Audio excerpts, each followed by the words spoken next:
Good afternoon to everyone. I'm Dario, and I'm presenting the work done by FATO Mars team along with my colleagues Luigi, Eric, Francesco, and Gianluca. First of all, we would like to thank the Mars Society for the great opportunity to present our work in front of such respectable professionals. Thank you. So let's start. FATO stands for First Human Approach to Mars. Through this name, we would like to express the purpose of the project, which is the study of the first human mission to Mars. On the other hand, FATO is a Latin word which means destiny, and it reflects the fact that the exploration and colonization of other worlds, especially Mars, is the destiny of mankind. Starting from the competition statement, we can define the main mission constraints and design variables. As you can see, trajectories are the main driver of the project, from which derived all the others. On the other hand, trajectories are affected by schedule. In fact, the minimum requirement of the competition is to launch no later than 2024, but we aim to a more ambitious goal. Not just the launch, but also the re-entry should be no later than 2024. As you can see, trajectories affects other parameters like delta V budget and time of flight, which is a very important parameter for human missions. In fact, we imposed an upper limit of 600 days for time of flight, taking into account environmental and health conditions. We developed 6 different mission concepts, and we defined 9 different figures of merit in order to evaluate and compare them. As you can see, we have costs, on which we imposed an upper limit of $2 billion. We have technology level, which should be credible to the selected launch date. We have also complexity related with spacecraft configuration and mission operations. We have also a parameter for the reusability of spacecraft components and safety using external facilities like ISS. And finally, we have trajectories and habitable volume. Using a trade-off process, we established that the concept number 6 is the most suitable to satisfy the mission requirements. So let's start with the description of this mission concept, starting from the spacecraft configuration. As you can see, we have an inflatable module by Beagle Aerospace, which offers a very huge volume with respect to its mass. We have also a Sinus cargo module for supplies and a re-entry capsule Dragon V2 by SpaceX. In order to place in orbit such spacecraft, 2 launches of Falcon Heavy are needed. The first launch delivers to orbit the inflatable module and the cargo module. The second one launches to orbit the re-entry capsule, as you can see in this animation. The next step is to find an appropriate launch date. But how to find it? We can't launch too late because we could not re-enter within 2024. But we can't launch too early because we have to ensure an appropriate technology development. So the time range selected is from 2020 to 2024. Here we have the pork chop plot of this time of range. As you can see, we have 2 useful periods, near 2020 and near 2024. However, 2024 is too late to re-enter within the same year. So 2020 is the selected launch year. Zooming on this region, we can select the best date to perform the trans-Mars injection with a cost of 3.8 kilometers per second. This is a really high value if you consider that it's over 50% of the requirement of the entire mission. This is one of the biggest challenges imposed by the competition requirements. Now I give the floor to my colleague Luigi, which will describe the details of trajectories. So thank you. And right now we're going to have an overview of the trajectory used for the mission, for the whole mission. So starting from Earth, leaving Earth, making a flyby to Mars, and coming back safe and sound to Earth. So first of all, we decided to understand with an iterative process in which way we could have had the lowest delta V possible for the trans-Mars injection. And by doing so, we also have here 2 maneuvers, actually 2 boosts, in order to both accomplish with the configuration of the launcher and to exploit at its most the Hobart effect. And this is the outgoing asymptote And by imposing the time, we have imposed the first out of 3 parameters for interplanetary trajectories, where the other 2 are found in the B-plane targeting. And speaking on which, we have had to have a trajectory correction maneuver just outside Earth orbit, Earth's sphere of influence, in order to achieve a precise appointment towards Mars. This is done just 1 month later than leaving, and it costs roughly 240 meters per second. And since Mars is outside, we want to be deviated inside the inner orbit, Earth orbit, in order to accelerate and catch, hopefully, again, Earth before one whole round. And this is why we have a great gravitational pull, basically in plane for Mars, and that deviates us roughly 25 million kilometers inside Earth's orbit. After this one, we tried to understand whether or not it was possible to obtain free return trajectories, and we understood it was not a viable option, so we understood that we have had to use any other kind of trajectory corrections.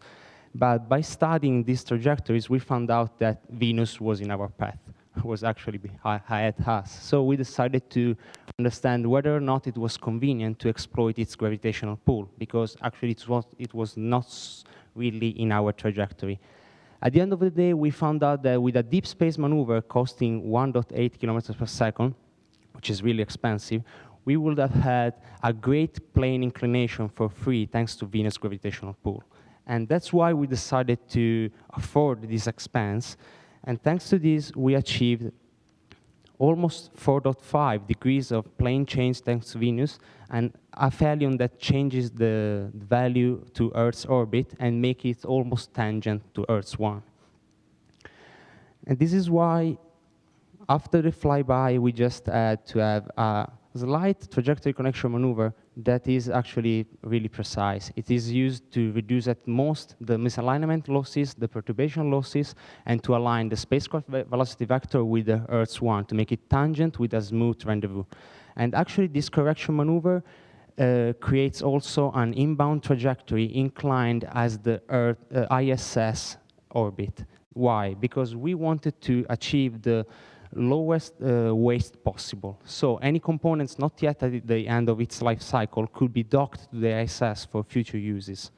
That's why we re-enter in this way, and we decide this is the hyperbolic inbound trajectory. And obviously, being hyperbolic, it means it has an hyperbolic excess velocity to be killed, which is roughly 1 kilometers per second. To have an apogee of roughly 400,000 kilometers. And this is done 90% via vertical burn, so it's a boost actually, and 10% or slightly less, to be fair, with never braking. So we analyzed the first one, which is the red one. The other ones, the blue ones, are made without any kind of boost, so just with atmospheric drag. And after the 15th one, air braking, there is a stabilizing maneuver to make a quasi-circular stable orbit at 400 kilometers of altitude for making the rendezvous with the ISS, the docking, and the following day, the crew re-entry.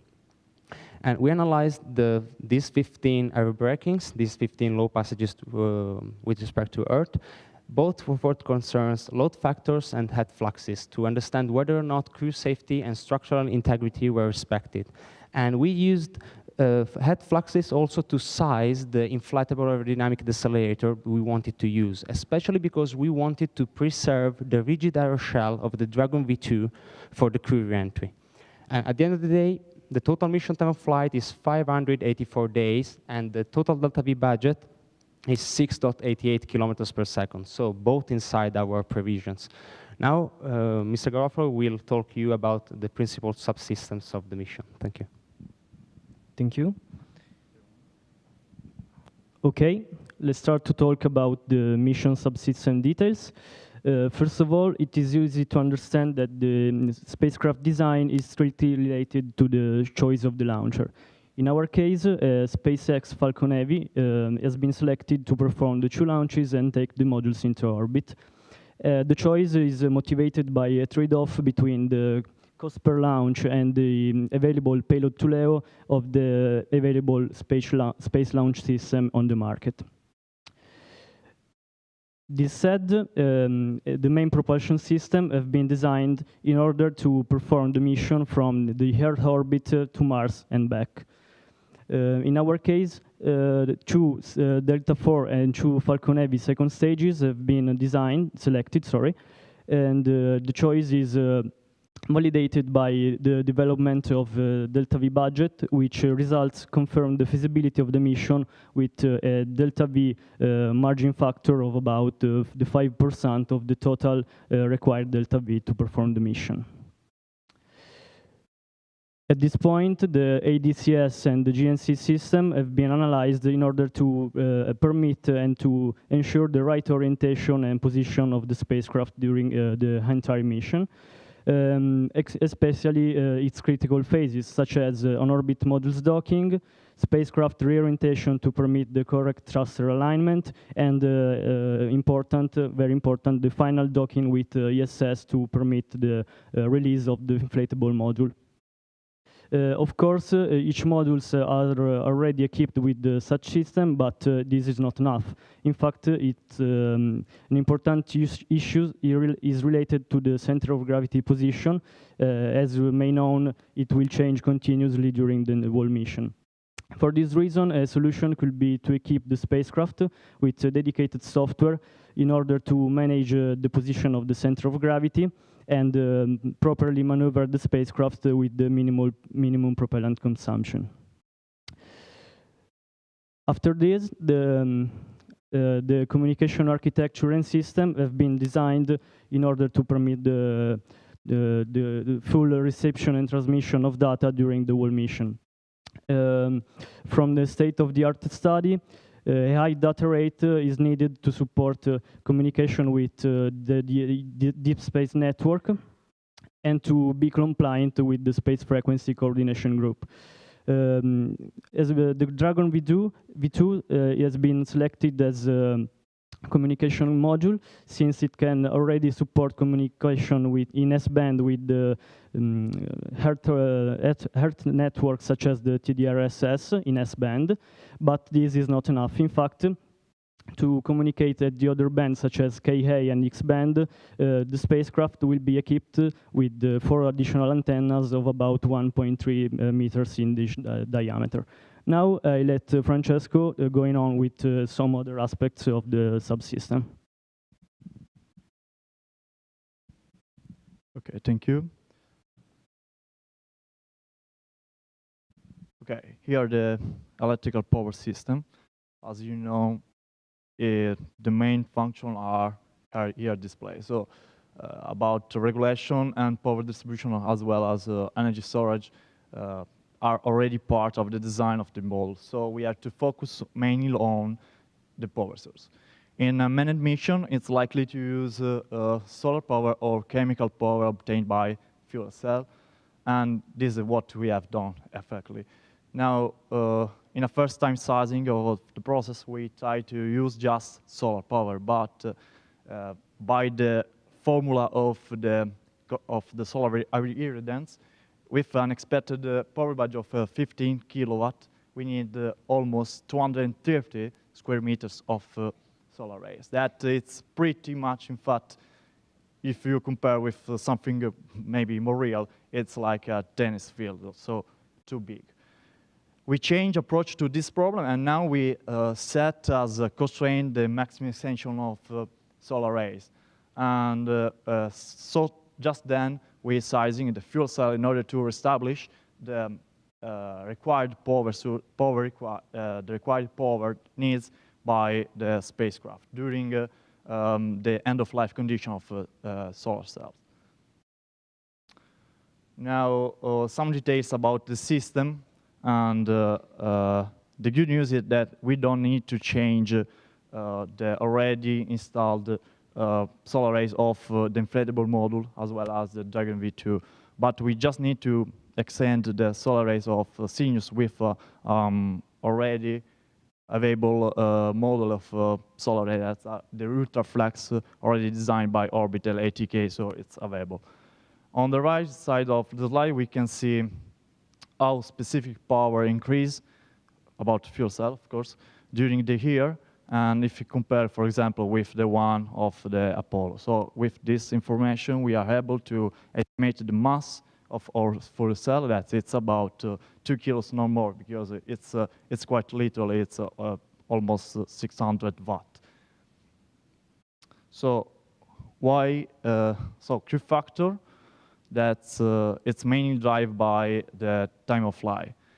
In such long mission, we have to consider for sure, and mental health as well, physical health. And about Earth-like environment, we have found a solution that maybe could mitigate the problem. That would be pretty easy. It's a virtual reality, for example, that maybe can bring you to a way of to Mount Everest in order to try to keep more comfortable the long-term permanence in the space. Life support system, main problem is the huge amount of resource. In fact, with this kind of mission that it's more than 1,500 days, we have really, really huge package that we need. So we have to move on. For sure, we have to close loop system, and the graph show how we can close, of course, the loop by recycling some resources. Maybe about water here. That is one of the most important resources in space. We have integrated the fuel cell at the previous we have sizing with the APS, and this was really good for us, for our mission, because we can start with a really low level of drinking water in the tank, and just when we start up our fuel cell, we have a new amount of drinking water that we can use to complete our mission in an efficient way.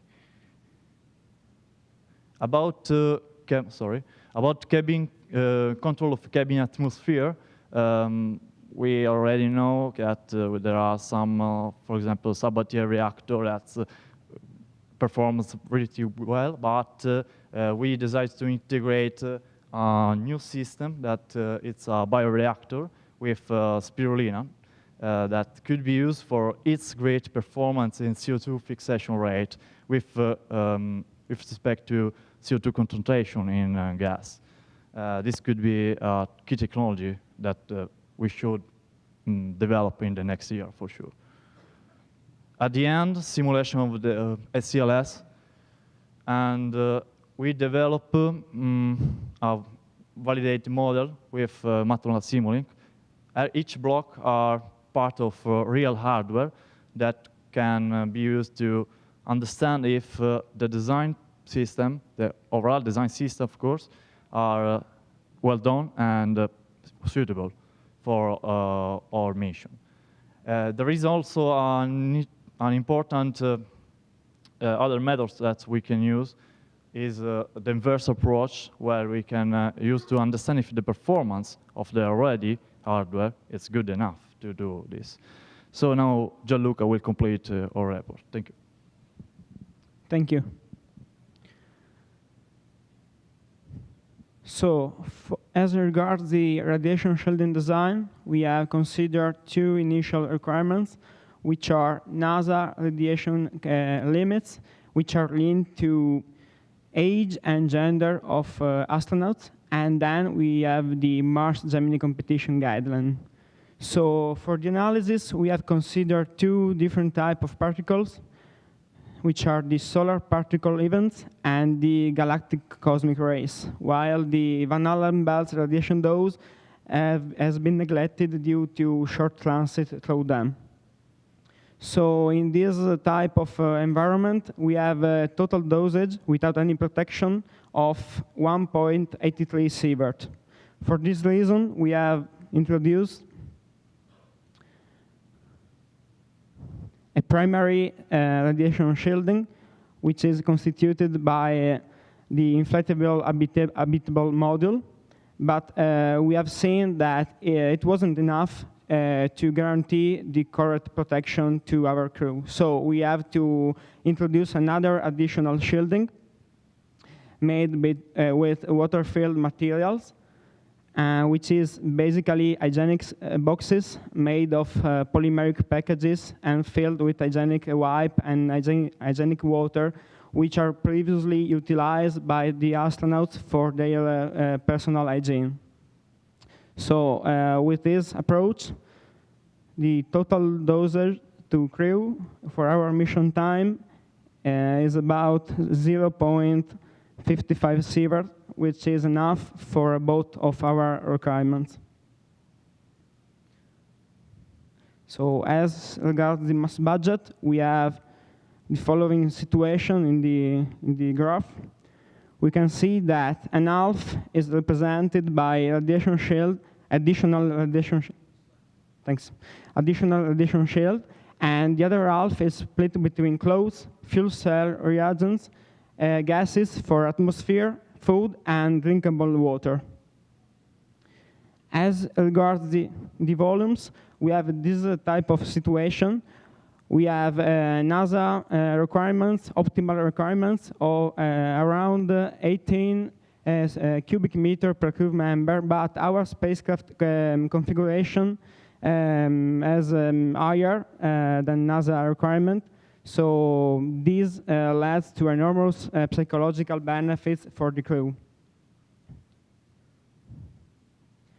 As regards the science, we have three main goals for our mission. The first one is represented by the launch of 2 CubeSats during Mars and Venus flyby to perform a remote sensing operation. The second one is the opportunity of studying long-term space environment effects on human health. And the last one is the improvement of ECLSS in terms of closed loop with the introduction of the bioreactor in the loop. Last slide about the cost estimation. The costs are divided in 4 main categories. The first estimation is about commercial off-the-shelf components cost for our spacecraft. And then we also taken into account of the total rep factor and the reserve factor. So we have also considered the inflection rate and finally the operational cost for our mission. So the overall mission cost is about $1.5 billion. Thank you.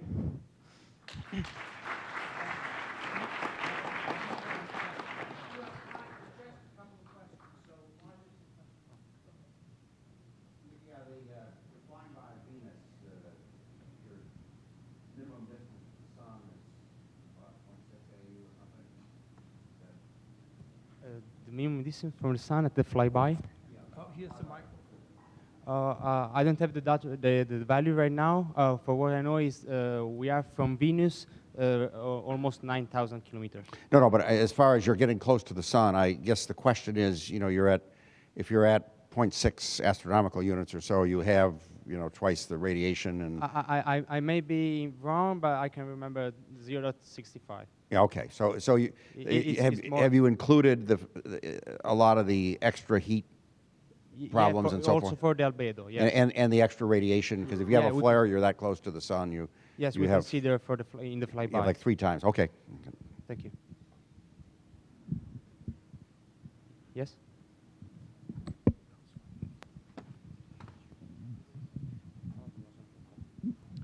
Well, first, I've seen that you have dedicated a lot to the ECLS, which I appreciate because it's the most complex part. But I understand that there will be a lot of development in order to arrive at the mass and volume limitations you have in your concept. Or are you intending to use existing equipment? Yeah, the system are, of course, mainly based on the actual inside the ISS. Even because we try to get commercial components. So we expect that they are ready equipment with this kind of hardware. But we have just included the bioreactor, for example, to improve the cycle performance and to make sure that everything goes right in everywhere.